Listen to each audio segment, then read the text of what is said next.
sense? That makes sense, yes. Yes. All right. Did that answer your question? No, well, it's an answer, but What are you looking for? what I'm looking for is, I'm looking for indicators, like the tipping, the tipping. Yes. So what appearances, what... Did I not explain? Not specific. Do you know what synchronicity is? I do, so... That's one of the indicators. Okay. More synchronicity. More synchronicity. Yes. That's one of the indicators. More slippage in space-time. I'll give you a concrete example. All right? Sure. This actually happened to the channel. So you will understand that I'm telling you a story of something that actually happened in your reality physically. Yes? Yes. And this is an indication of a slippage in space and time, so to speak. Actually, what it is, in a sense, more precisely, is a skipping over of certain frames, certain parallel realities that the channel simply didn't agree to experience. Yes? Yes.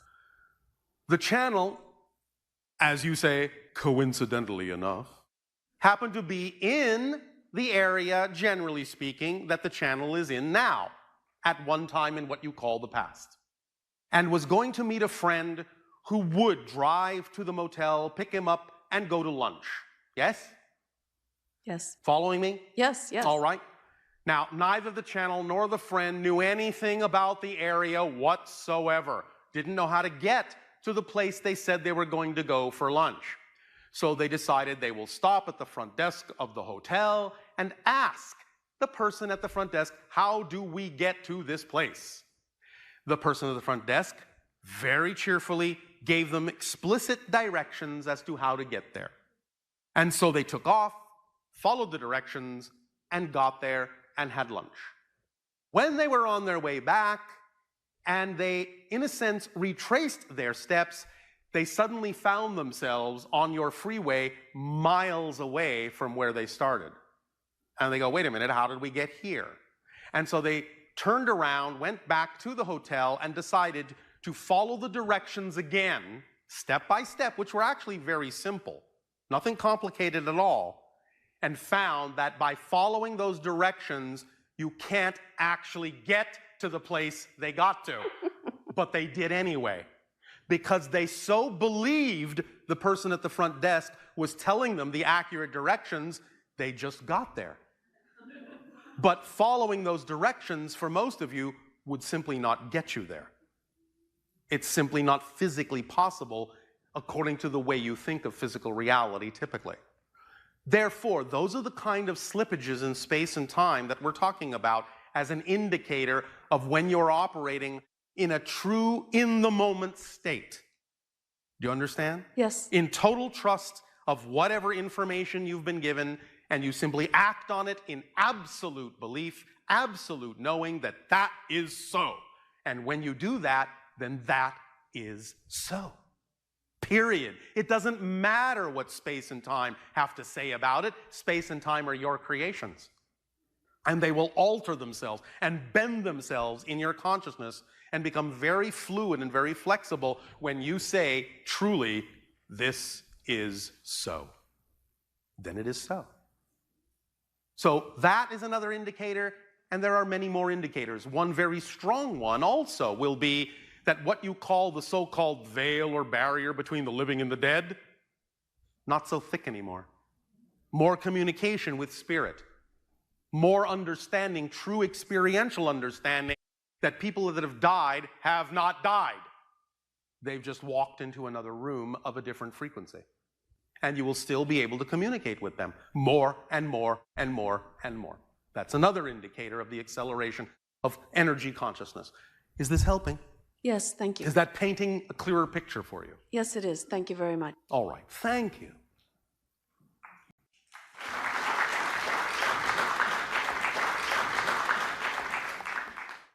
Hi, Bashar. And to you, good day. I wanted to let you know that my voice is getting stronger. All right, thank you. Thank you. And I wanted to ask a question about my future self. Yes. Which future self? You mean the one that's immediately relevant to this particular life in terms of this time frame or a future self in another reality altogether? Both. All right, we'll let you slip that in. What about your future selves? Just wondering, is the future necessarily tied to the things that we're seeing in the present? No, you know they're not. The future is created from the present, but so is the past. Everything exists now. There really is no such thing as the future. There really is no such thing as the past. These are all probable coexisting parallel realities that all exist right now. When you are a certain state of being, that will determine the next thing you experience, what you call the future, which is simply the same moment in the present from another point of view. You create your sense of continuity. You create your sense of space and time and change. It's a side effect of the shifting of your consciousness through billions of parallel realities. So the future in that sense isn't set, although your spirit, shall we say your soul, in choosing to explore a certain theme, which you might call the idea loosely of destiny, may set up the idea of a certain pathway, a certain hallway that your physical self will walk down, but how you do that is really up to your free will, and there are many, many probable ways to experience that hallway. Even though it may be a similar theme from parallel reality to parallel reality, it is truly a separate reality. So it is up to you to determine what your so-called future is by whatever the state of being you are at any given moment. The next logical thing, the next logical continuity progression from that state is what you will then experience. But as you change yourself from moment to moment, you also change your past, because that's also an illusion. You're connecting to different train tracks, in a sense, both forward and back. Every time you orient yourself in a new vibrational direction, you get not only the future track, but a new past track. Because in linear terminology, in order to actually be a different person now, looking at it time-wise, you had to have a different history to get you here. You understand? So when you become a different person, you've changed your past. You don't have the same history. Does this work for society as a whole? It can, yes. The history of an entire society will shift when you shift to a different parallel Earth with a different history. Yes, of course. It's this and that, remember? This and that. Every level experiences these kinds of things in their own way.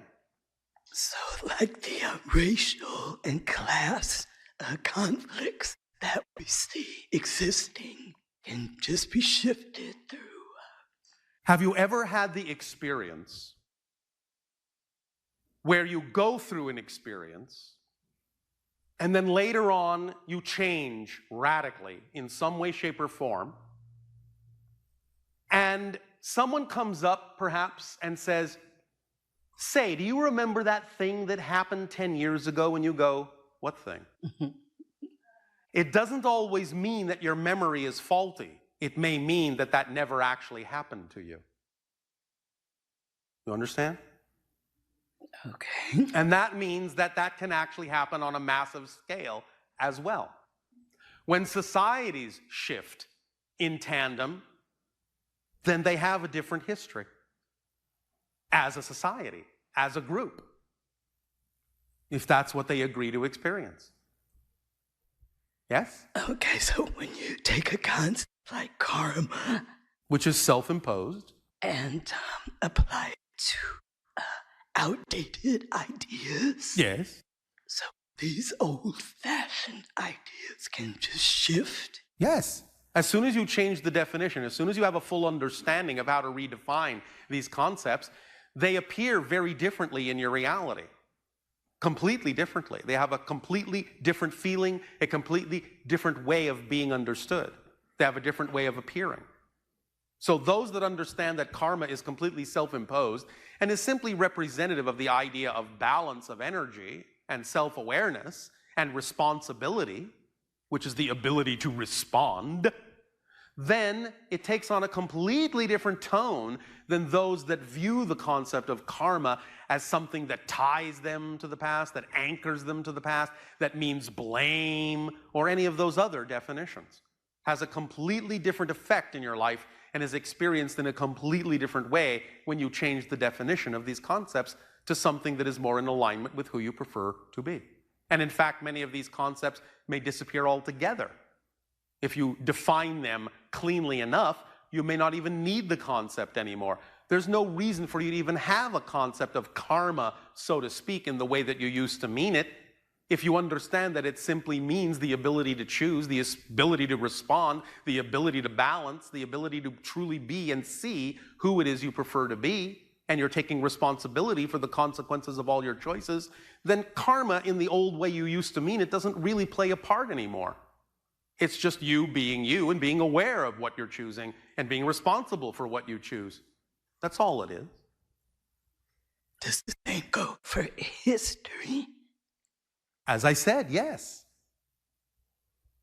There is any version of any history you can possibly imagine is happening somewhere in some coexisting parallel Earth.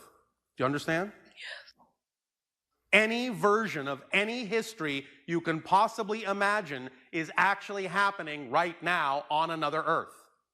If you decide that that's your vibration, ultimately you may allow yourself to shift to that Earth, and you may find that as now one of the inhabitants of that series of parallel realities, that history that you used to experience no longer applies, never applied to the new Earth you've shifted to. It will simply no longer be part of your consciousness. It will simply be no longer part of your experience if you choose to shift that strongly to a reality that's that different from the one you're experiencing now. Now, sometimes you can do this. Sometimes it's not relevant to do it. Sometimes the continuity you experience is relevant to your theme of exploration, and you won't necessarily break certain things about that continuity. But sometimes you will, because it's no longer relevant. This is, in some ways, part and parcel of the whole transformational idea, that you transform certain ideas to the point where you simply no longer have to abide by the consensus reality in that way, and can shift yourself to a reality that no longer has or never had that idea. It will simply leave. You see, here's the point. You don't actually know, because when you create the idea, when you shift to a new present and you create the idea of a new past, in a sense, so to speak, or a new future, how do you know you haven't already done this? How do you know that the history that you think is the history of your world was the history of the world you were in yesterday? Because it's going to seem, by its definition, it's going to seem as if it's always been your history. So how do you know you haven't gone through 10,000 histories in the last week? You don't. You just think it's never changed. You think, well, this has always been the way I learned this history as a child. But you see, you're creating that experience from the present. The instant you shift to a parallel Earth, you will suddenly create memories of having been a child being taught the history of that parallel Earth. So it will seem as if you've always known that this history was true and it's never changed, but you don't actually know that it hasn't, and in fact it has. Does that help? Yeah, so in the future, if I want people to communicate more equally with one another, more compassion, then I just have to work on my... You just need to be a compassionate communicator yourself and allow yourself to know that whatever it is you need to experience and whatever it is you are experiencing is germane to what you are choosing to learn from. Don't try to change other people. Don't insist on the way a certain reality must play out, because then you're just putting conditions on the outer reality and not actually changing. You see, the paradox is that a person who truly changes doesn't care whether the outside changes or not, because they know the outside is not a measure of what state of being they choose to be. So if you make it conditional, well, if the outside changes, then I know I will have changed. You will never see the outside change because you haven't actually changed. But if you say, I am this, and it doesn't matter what's going on out there, then you've changed, and then the outside can reflect that. That's the paradox. You have to not need the outside to change for it to more easily do so. Because the measure of change is not whether the outside has changed. The measure of change is whether you respond differently to the outside, even if it still looks the same. That's how you know you've changed. Okay, thank Clear? you, Bashar. Yeah, Thank you for your compassionate communication. thank you.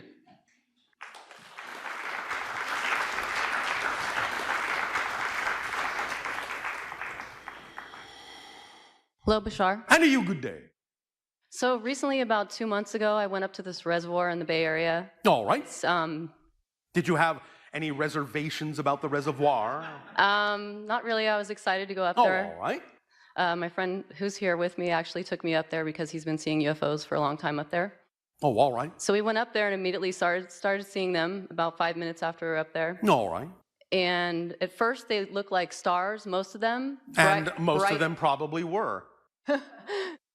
Everything you think is a UFO isn't always a UFO.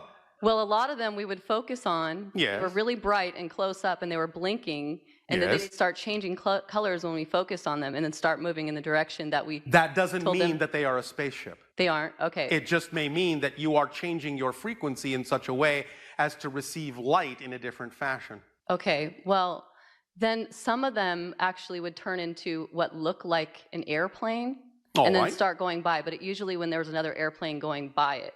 And I don't know if they were shape-shifting into something else. Again, this is relatively rare, although it does happen. You must understand something about the idea of UFOs. Not all of them are what you would call nuts and bolts ships. Thus, then, some of them are interdimensional aspects and projections of consciousness that can take on many forms, in the sense of the idea that there is always going to be an interpretation in your physical reality about what those things are. They may appear to you in your reality terminology to look like certain things, whether or not the ship itself has actually changed shape. Because that's the way your mind interprets the energy of that dimension. You will make sense out of it to the best of your ability, and in that context, you're the one that's actually causing the shape to shift, not them. Okay. Make sense? Mm-hmm. Nevertheless, on average, of all the so-called sightings that are reported, on average, about 17% are what you would call extraterrestrial craft. Okay. The rest are different perceptions of different things for different reasons in different ways at different times. Well, we had another one just appear out of nowhere, right above the reservoir. Yes. It was dark, so we couldn't see the reservoir, but we could tell where it was. And it floated up to my car, and this was a huge one. All right. Came right up to my car, and then it hovered above my car as we All right. scrambled in my car and drove away. Why? Well, I don't know. I wasn't really scared, but it was just. But you drove away. I know. I didn't feel anything negative, but it just. But you followed us. drove away. I know. Well, my friend wanted to get away too. Why? I don't know why. Why? Well, he's actually communicated with other beings. So why did you drive away? He had a bad feeling about it, and I'm like, okay, well, let's just go then. That's the point. Right. The idea is that, as we said, when you encounter a higher frequency energy, it will often pull to the surface of your consciousness things that are beliefs and definitions out of alignment with yourself that have been buried in your unconscious mind. And by pulling them to the surface, you will suddenly feel fear. But the fear you feel is not of that thing. The fear you feel is of the belief within your own system. I know, and I remember you saying that before, and as we were standing there, I was thinking that. Yes. Well, there and I you was go. Like, well, I don't want to run. But Then in that sense, you were given a barometer to show you Right. how and what point you are ready for such contact. Right. It's not a bad thing. It's all right that you drove away. Don't berate yourself. Don't judge yourself. But the point is you were given a very clear indication of how ready you were or not. Right. Make So, sense? yeah. All right. And So I'm just- that one was a projection of a higher dimensional consciousness. There was actually two other ones that flew over right before that looked exactly the same as that one. Yes. So I'm assuming that's the same kind of ship. And do you know what kind of beings that was?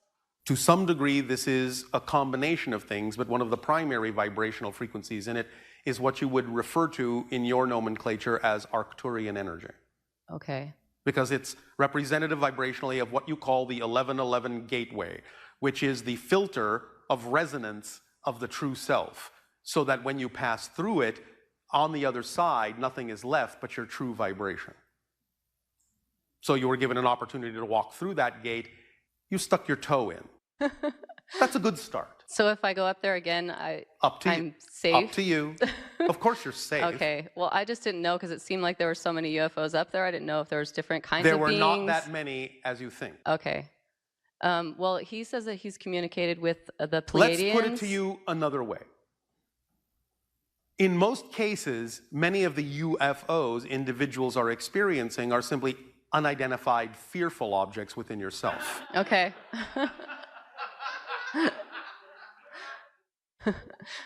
Usually I'm excited about them, but that's all right. Just a reflex so that we just ran. It's all part of the reflection. It's all part of our friendly service. Okay, so he wanted me to ask about the Tsar because those were one of the people who communicated with him, and he hasn't been able to find any information on the Tsar. It's either SAR or ZAR.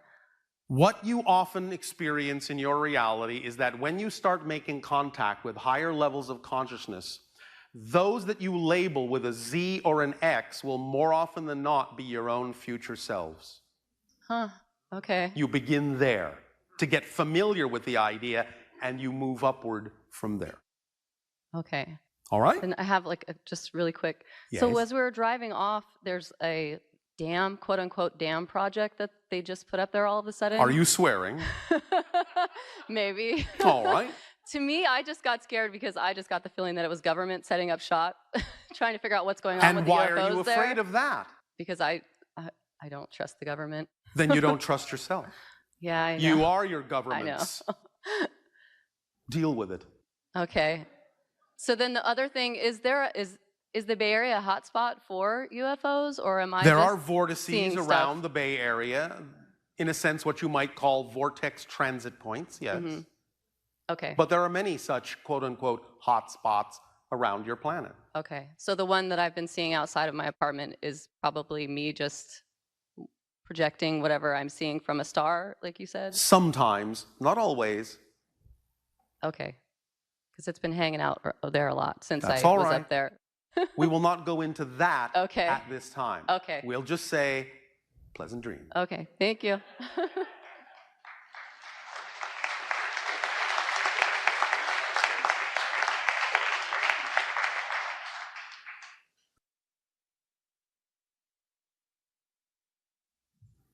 Hello, Bashar. And to you, good day. My heart's beating really fast. I hope it calms down a little bit. How exciting. I want to tell you a little bit about what I do for a living, and then I'm going to ask you a question about it. All right. I work as a marriage counselor. And, How exciting. And I see individuals and couples, Yes. variety of subjects. Yes.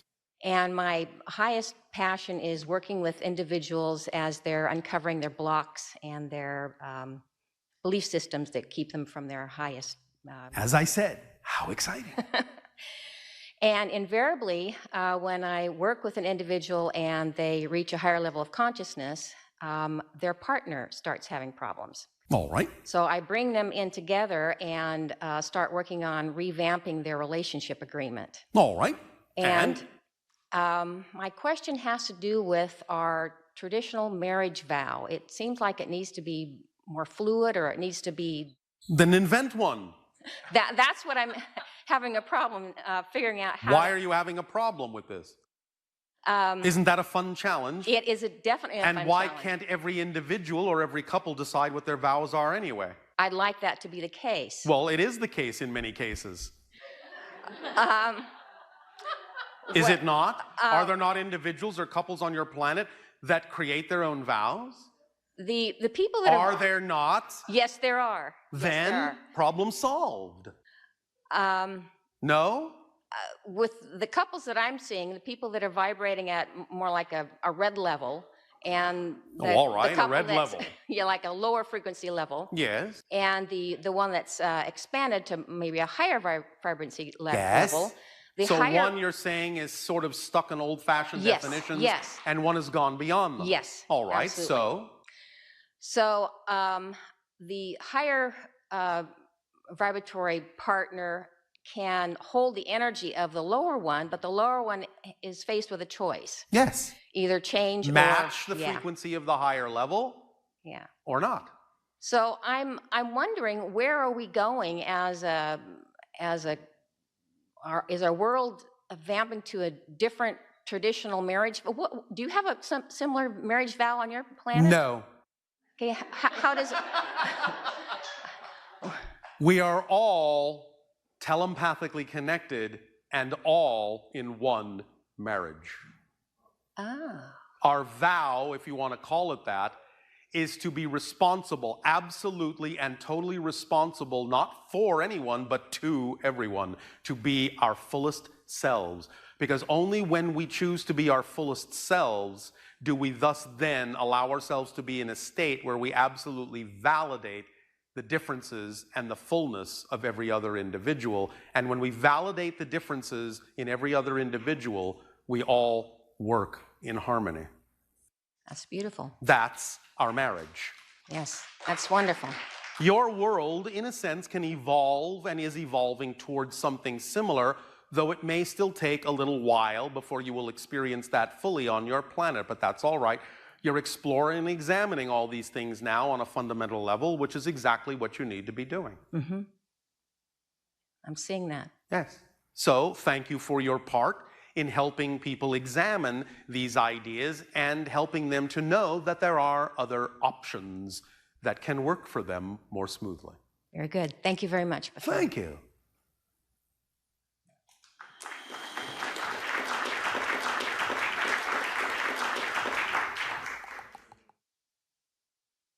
Hello, Bashar. And a you good day.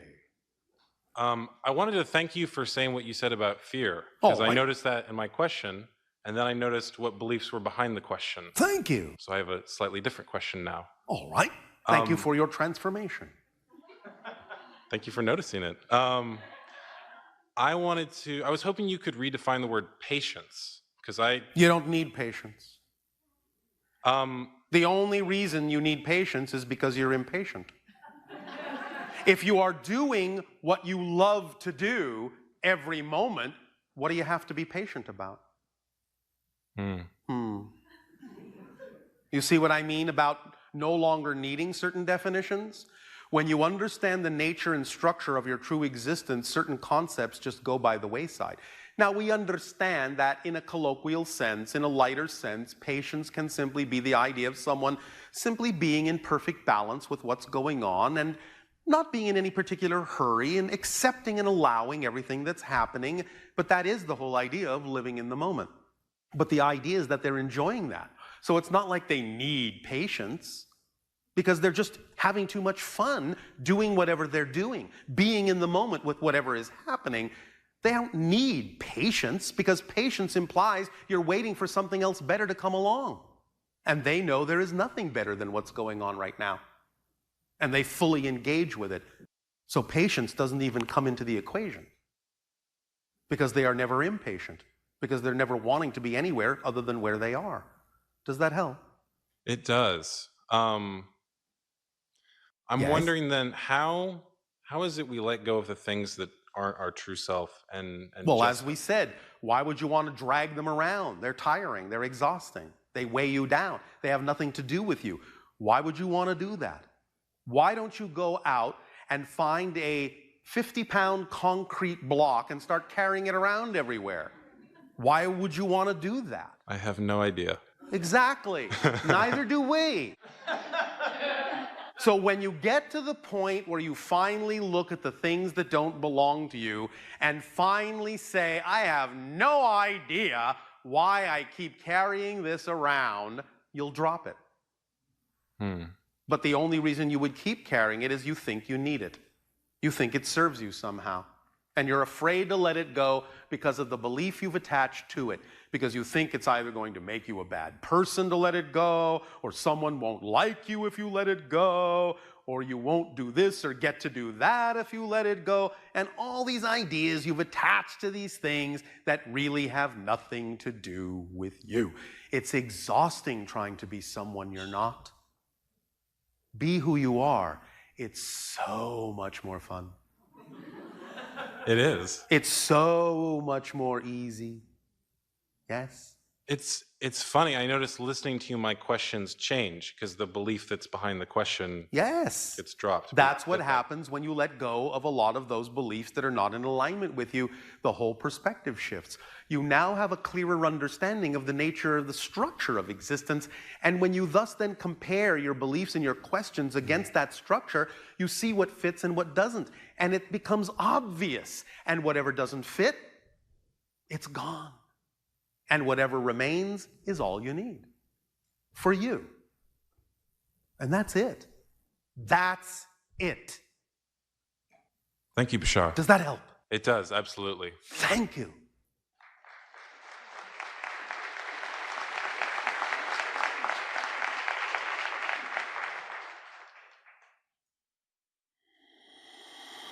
Hello again for the very first time. Thank you very much. Hello to you for the very first time once again. And thank you once again for everything. You are welcome for everything.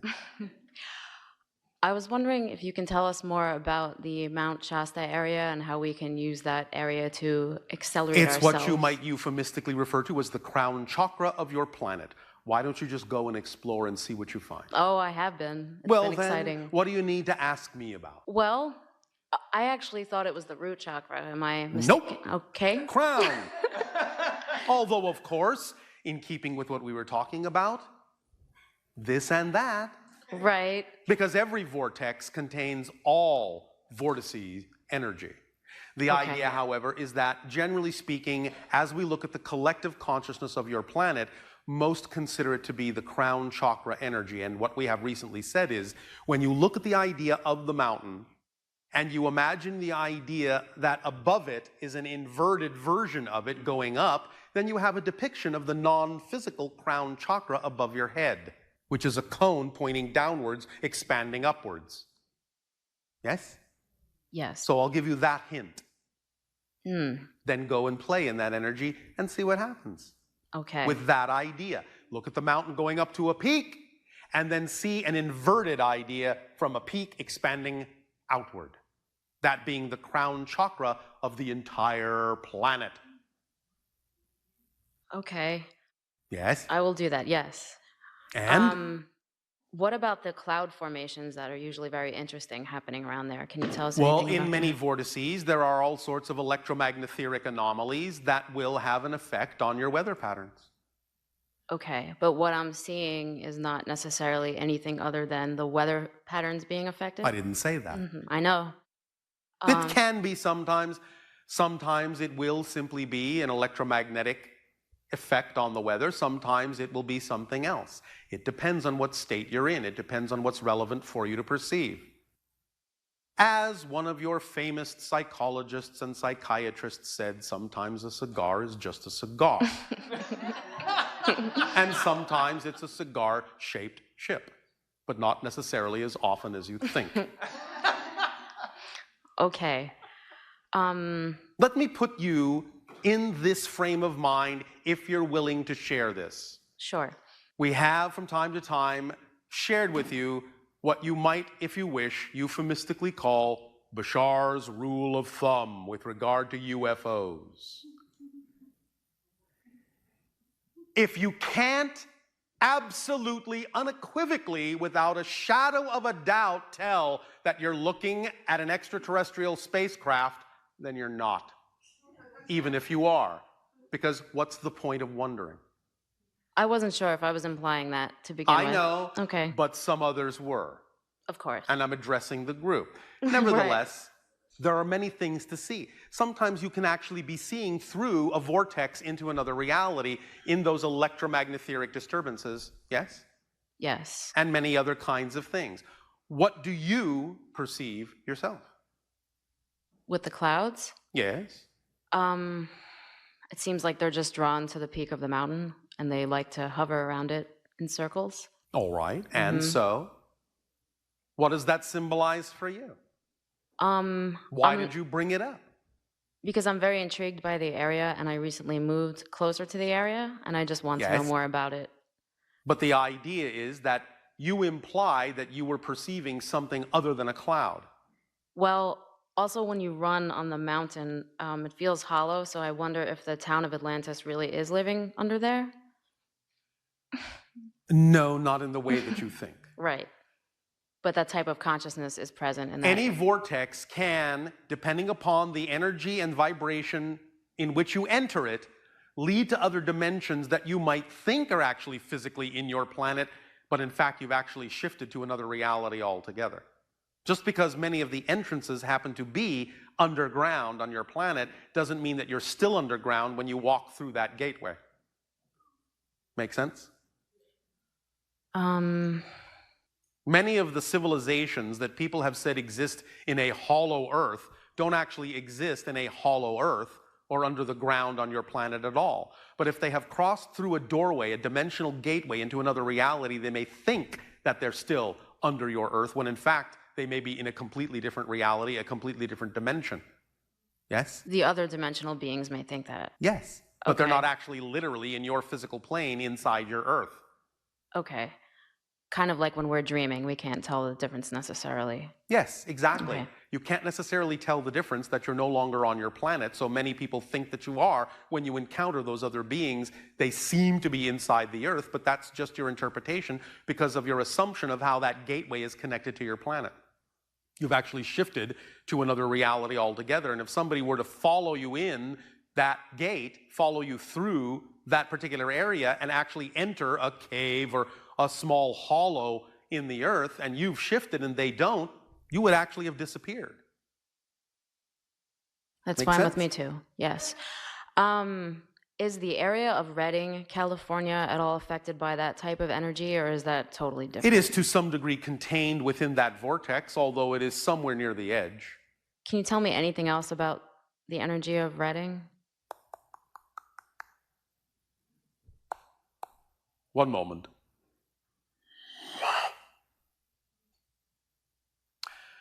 In what you call a time frame that you would relate to as somewhere between 300 to 1,000 of your years ago, there exists in that area, or existed if you wish to use the colloquial term, a small band of indigenous people that understood something very, very clearly about the idea of the Shasta vortex. They were able to use it in a certain way to expand their consciousness and communicate with beings in other dimensions very clearly. In and around the Redding area, there is still a stone that they fashioned very specifically to be representative of the vibrational frequency necessary to commune with those other dimensional beings. And if you will find that stone and touch it and meditate on it, you may suddenly find your mind being filled with communications from other beings, and some of them may say, "It's been such a long time, what happened to you?" Any hints about the stone? You'll know it when you see it. Okay. It's larger than you are. Okay. It may be slightly darker than you think. Okay. All right? I had one more quick question, if I can. Yes.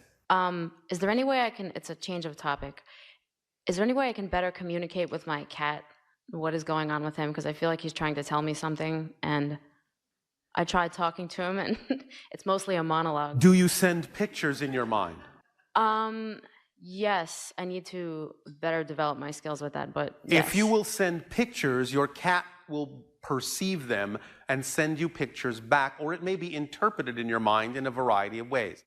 However, again, it's up to you to use your imagination to create your own permission slip as to what will work best in that communication. Nevertheless, you understand that cats can more easily see into other dimensional planes, yes? Yes.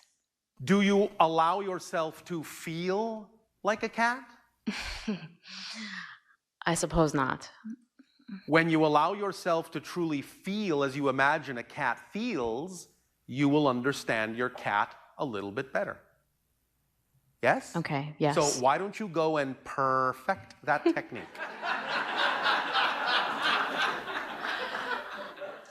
That was perfect indeed. Thank you very much. Thank you.